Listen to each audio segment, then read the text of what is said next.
welcome to the course of Cryptography and Network Security. So this course is for 4th BTech first sem, myself G. Prashanti, Department of Information Technology, Vignan Lara Institute of Technology and Science. Okay, so in today's class we are going to study about the asymmetric key cryptography.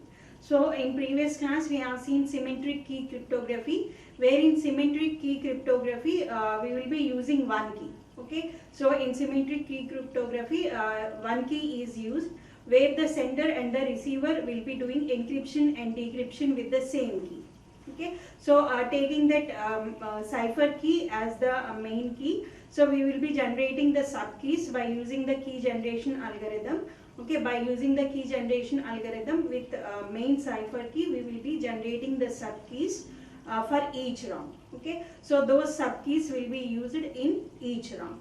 Okay, so that is the symmetric key cryptography. Examples of your symmetric key cryptography is your data encryption standard, advanced encryption standard that we have studied in earlier classes. Okay, so and in today's class we are going to study about the asymmetric key cryptography, where in asymmetric key cryptography we will be having two keys. Okay, so two keys, one for encryption and other for decryption. Okay, so asymmetric key cryptography uses two keys called as private key and public key for encryption and decryption purpose, whereas symmetric key cryptography uses only one key, so where only that key is used for encryption and decryption process, and the sender and receiver has to secretly share the key. So in asymmetric key, coming to the asymmetric key cryptography. Okay, so here as I have said, the asymmetric key cryptography uses two separate keys. Okay, so here it uses two separate keys, one called as private key and one is called as the public key.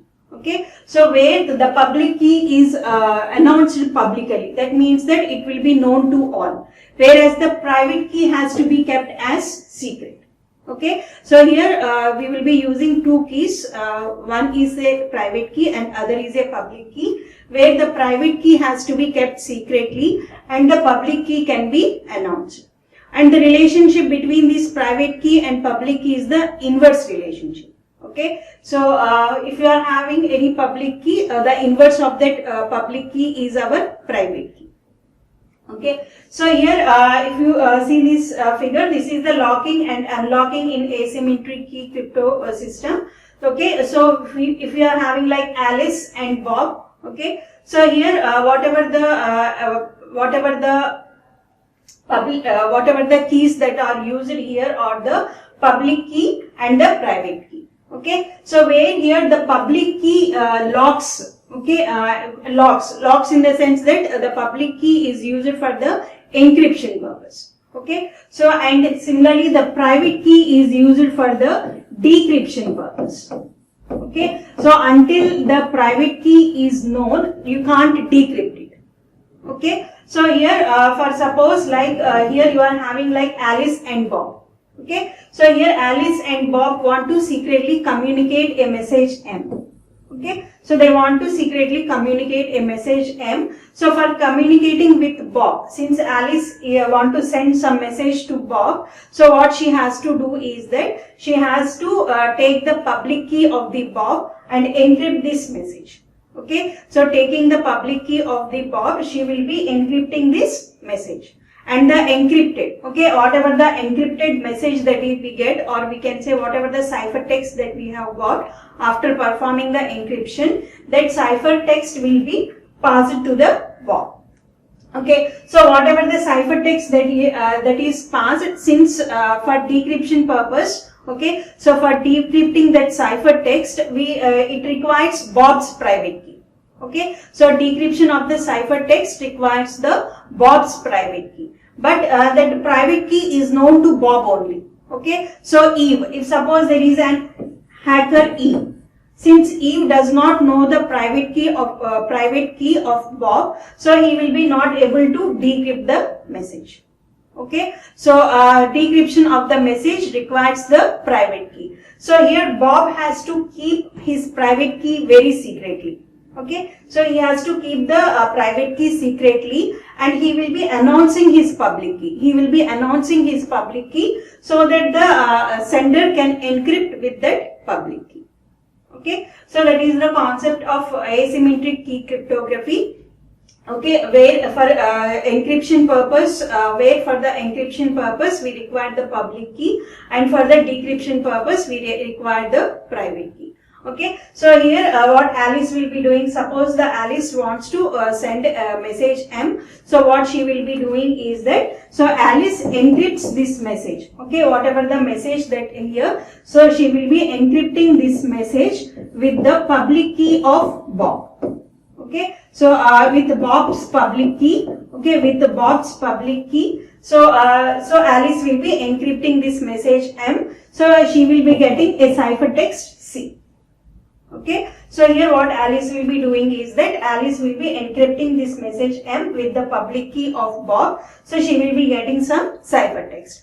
Now what Alice will be doing is that she will be sending the ciphertext. Okay, so through this insecure communication channel, so the Alice will be sending the ciphertext. Okay, so even if you are having the ciphertext here, okay, so Eve can't. So for decrypting this ciphertext,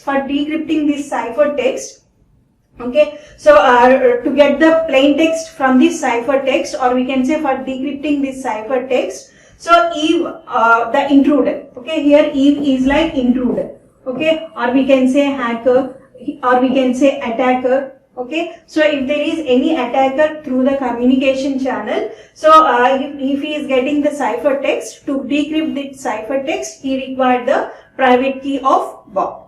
Okay, since the Bob will be keeping the private key as secret, since it is not known, so the Eve cannot able to, Eve is not able to decrypt this ciphertext.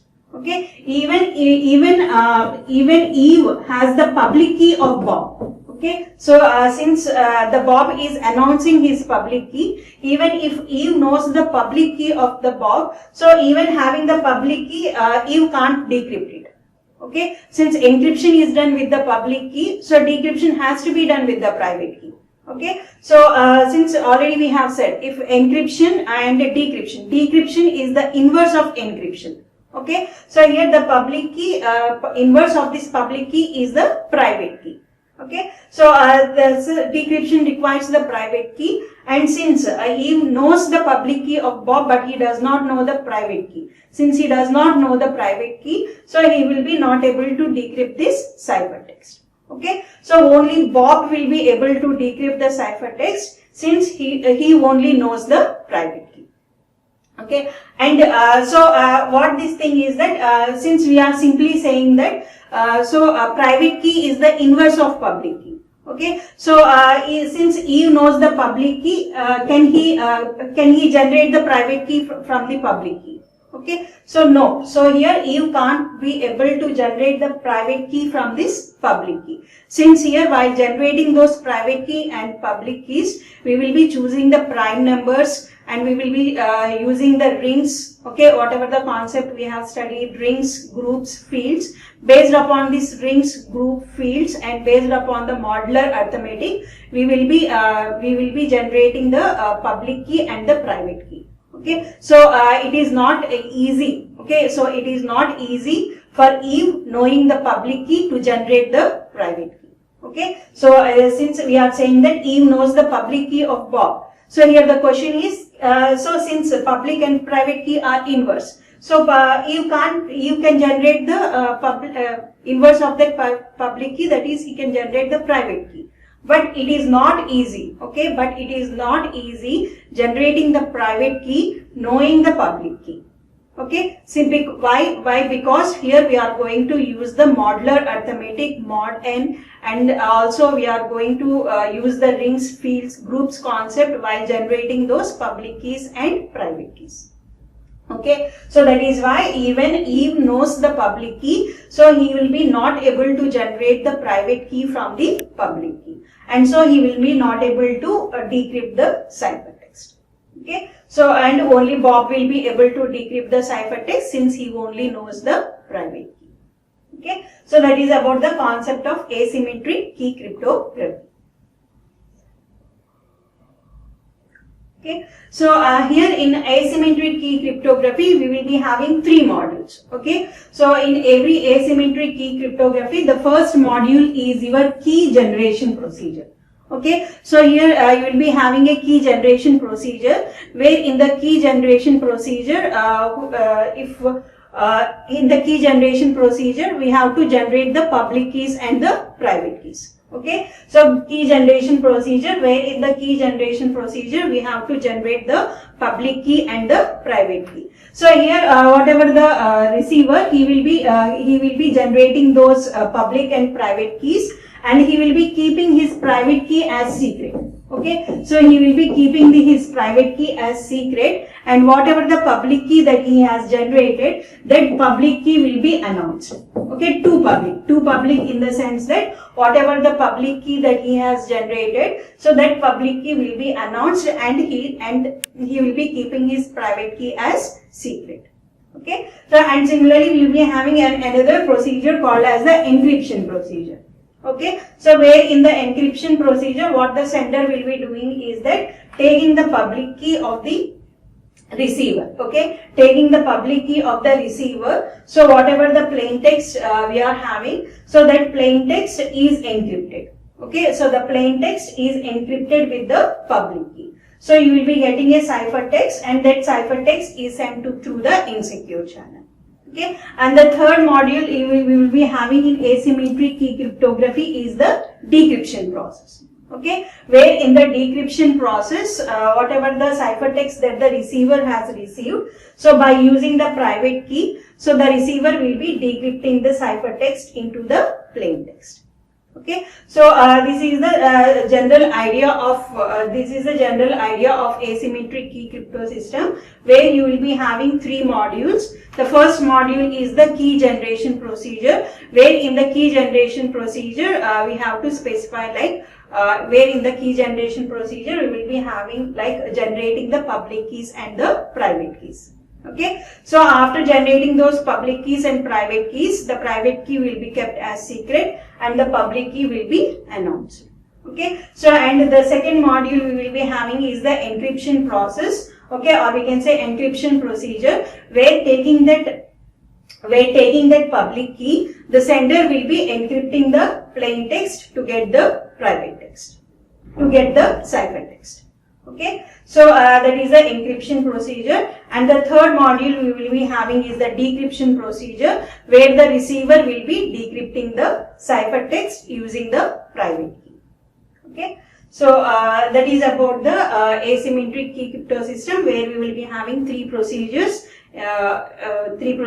Key generation procedure, encryption procedure, decryption procedure. Okay, so let's go into some of the asymmetric key crypto systems. Okay, like your symmetric key crypto systems. Example of your symmetric key crypto systems is your data encryption standard, advanced encryption standard that we have already studied. So as a part of this asymmetric key crypto system also, we are going to study some algorithms. Okay, so one algorithm that is related with your asymmetric key cryptography is the knapsack crypto system. Okay, so the first algorithm that we are going to study in your asymmetric key crypto system is the knapsack crypto system. Okay, so defining. So suppose we are given 2 tuples. So before going into the crypto system, let's see some introduction about this knapsack. So suppose we are given 2 tuples A equal to. Okay, so here there is one tuple like given.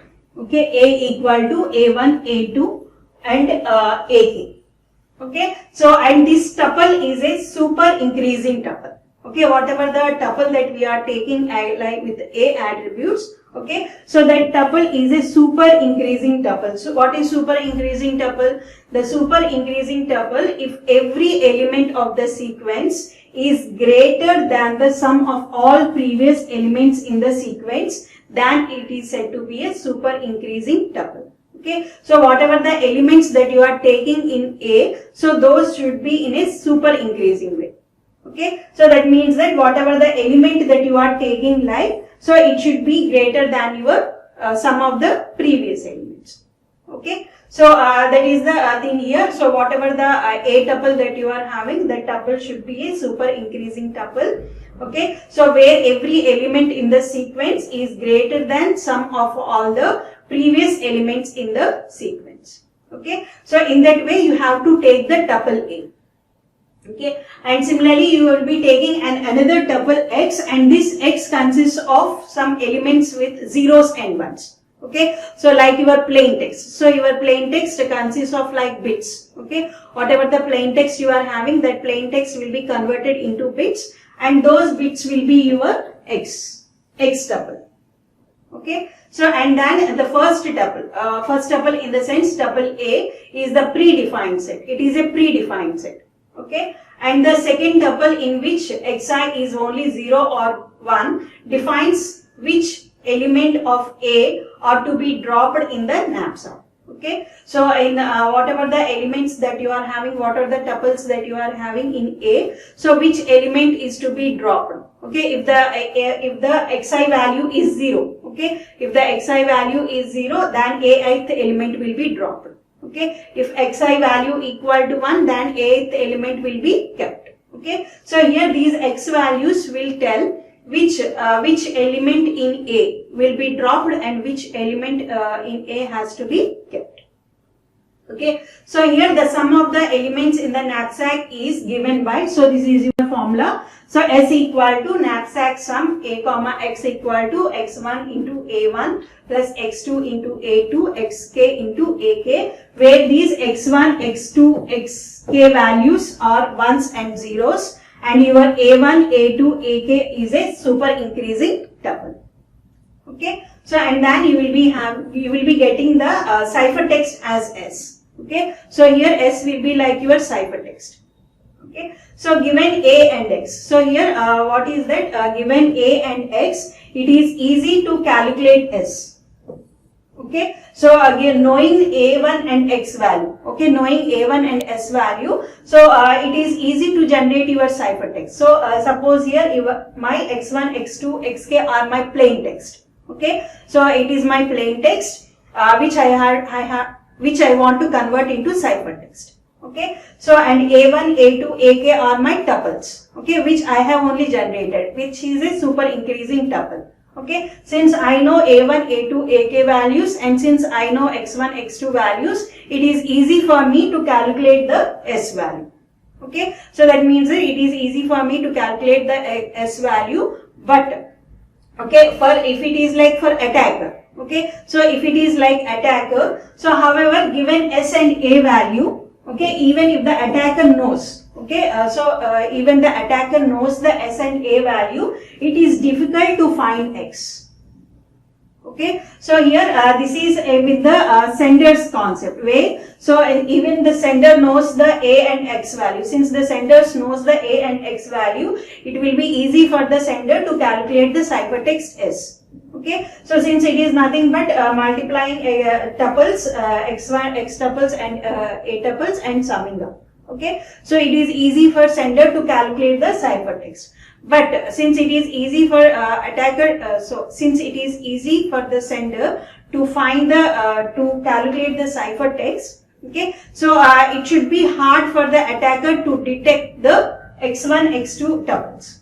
Okay, so here for the attacker, knowing the S value, since S value is sent through the communication channel, okay, since S value is sent through the communication channel, the attacker will be knowing the S value, okay, and even if he knows like A values also, even by chance he comes to know like tuples of A also, so it is difficult for him to find the X value. Okay, so that is said to be a one-way function. So whatever the asymmetric key cryptography we are having, that provides the one-way function. One-way function in the sense that knowing two values, it is easy for calculate the third value. But in terms of attacker, knowing S and A value, it is difficult for him to find the S value. Okay. So in other words, S equal to knapsack S comma A is easy to calculate. Okay, it is easy for sender to calculate. But X inverse knapsack, for calculating the inverse of that knapsack is difficult. Okay, calculating the inverse of that knapsack is difficult. Okay, so that is why this function is said to be a one-way function. Okay, so if A is a general k-tuple, it is said to be a one-way function. Why it is said to be a one-way function? Knowing A and X value, it is easy to calculate S value. Okay, so knowing A and X value, it is easy to calculate S value. So that is from one side. So that is one way. It is easy for calculating one side. But knowing S and A value, it is difficult to find the X value. Okay, so that second way is hard. So that is why it is said to be a one-way function.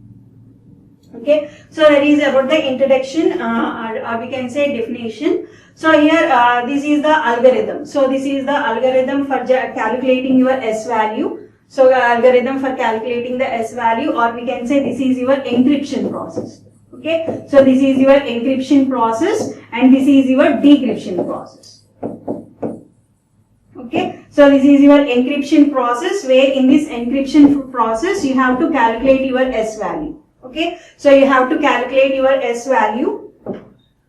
Okay, so where you will be calculating S value by saying S equal to, so by saying S equal to whatever the formula you are having, like x1 a1 plus x2 a2, okay, up to xk ak. Okay, so that is the encryption process. Where in the decryption process, okay, where in the decryption process, knowing S value and A value. Okay, so decryption process, knowing S value and A value, here we have to find the X tuple. Okay, so here we have to find the X tuple. The decryption process, knowing the S value and A value, so here we have to find the X tuple. Okay, since our X tuple is the plain text, okay, so which is converted in the form of bits. Okay, so see here encryption process. So here, so A is our super increasing tuple. Okay, so where A is our super increasing tuple and your X is your plain text. Okay, so where you will be converting your plain text into bits form. Okay, so where the plain text is in the form of bits. Okay, so here you have to initialize your S value to 0. Okay, so and then taking from 1 to k. Okay, taking from values from 1 to k. So for I is equal to 1 to k values, we will be saying S implies S plus AI into xi. Okay, so that is nothing but applying this formula. Okay, so and then you will be saying return S. After completing those k values, after you processing those k values, so you will be returning with the S value. So this S value is your ciphertext. Okay, so here this S value, whatever the S value you are having, this S value is your ciphertext, and this ciphertext. Okay, so this ciphertext along with the A tuple. Okay, this ciphertext along with the A tuple you have to send to the receiver. Okay, so where the receiver will be applying the inverse knapsack. Okay, so here the whatever the receiver we are having, the receiver has to apply the, okay, so he apply the inverse knapsack sum. Okay, so where he will be taking our S value, so whatever the we have sent S value to the receiver, so he will be taking this that S value, and also he will be taking the A tuple. Okay, so then from I to k down to 1. So here he will be coming down to 1. He will be taking from k value to down to 1. Okay, so if, so and then he will be checking if S is greater than or equal to An. Okay, so he checks whether that S value is greater than equal to Ai. If it is greater than or equal to Ai, so he will be taking Xi. Okay, so that he will be taking Xi as 1. Okay, that means that he is retrieving the plain text. Okay, so X values means that X is our plain text. So X implies 1 means that he have got the first plain text. Okay, and then he will be updating S value. S implies S minus Ai. Okay, so again he will be going, if again he will be checking, since S is decremented, so again S value is checked if it is greater than or equal to AI. If it is not, okay, then X value will be 0. Okay, so that means that he has got the second plain text bit. Okay, so again he will be checking, okay, so if the condition is false, the S value is not decremented. Okay, so again he will be checking, so if the condition is true, then X value will be 1, else X value will be 0. Okay, so he will be doing this process till he reaches the 1. Okay, so when he reaches the 1, he will be returning the X tuple, which is the plain text. Okay, so in that way the receiver will be decrypting the ciphertext to plain text. Okay, so and this is our encryption process where using this plain text and the tuple A. So we will be calculating S, and that S will be our ciphertext which we will be sending to the receiver, and the receiver, based upon that tuple, he will be decrementing the based upon that S value, he will be decrypting it and he will be calculating the X tuple.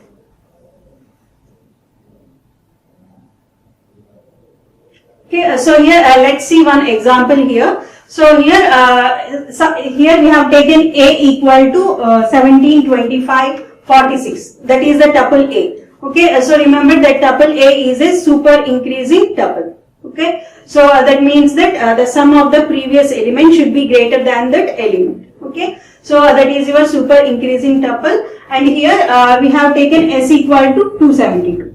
Okay, so based upon that, he has taken S equal to 272. Here the table shows how the tuple X, okay, is found by using the inverse Nax-Zapsa. Okay, so here knowing the secret S, he is trying to decrypt it. Okay, so here this is the decryption procedure. Decryption procedure where we are knowing the tuple A and we are knowing the secret S. Okay, from this where we are having the ciphertext S. Okay, so where we are having the ciphertext S and knowing the tuple A. Okay, so knowing the tuple A and the ciphertext S, here he will be trying to retrieve the plain text X. Okay, so knowing the tuple A and the ciphertext S, so here the receiver tries to find out the X value. Okay, so how he is doing that? We have to apply our inverse Nax-Zap. Okay, so here where initially already we have said we are moving from K down to 1. Okay, we have to move from K down to 1. So that is 6, since we are having 6 tuples. Okay, so 6. So and the first element. So since we are moving down. Okay, so 400 and our S value is 272, and then we will be comparing if S is greater than or equal to AI. Okay, so if it is false, then we will be taking Xi equal to 0 and our S value will be same. Okay, so already we have said in your previous C here. So we have to check your S value with A value. Okay, if it is greater, then we have to take Xi as 1 and we will be decrementing the S value. Okay, if it is false, then we have to take Xi as 0 and no operation on S. Okay, so similar to that here also. So since here it is a false condition, we have taken the 6th bit as 0 and our S value will be same, 272. Okay, so next, then again the loop rotates and again we will be moving down 1. Okay, so here our second tuple. Okay, so here the last but second tuple is 201. So again our previous value is 272. So again we are comparing both. So since it is true, okay, so since the condition is true, we will be taking X5 as 1 and we have to do S minus AI into Xi. Okay, so that means that you have to minus 272 minus 201. Okay, so you have to do 272, this is our S value, and minus AI. What is your AI? Your AI is 201. Okay, and what is your Xi? Our Xi is 1. 201 into 1, that is 272 minus 201. Okay, so 272 minus 201, that is equal to 71. Okay, so again loop completes, again you will be moving down, we will be taking the next tuple 94. So again our S value is 71. So again we are checking the condition. So again since the condition is false, we will be taking X value as 0 and the S value remains same. Okay, so again we will be moving down. So again we will be taking the next tuple value 46. Our S value will be 71. So again we will be checking the condition since it is true. So our X value will be 1 and again we have to calculate S implies S minus AI into Xi. Okay, so we will be doing this process until we move to 1 since our loop is K down to 1. Okay, so when we reach to 1, we will be getting all the 6 X values. Okay, so this is our final result, that is our X tuple. Okay, so this is our X tuple.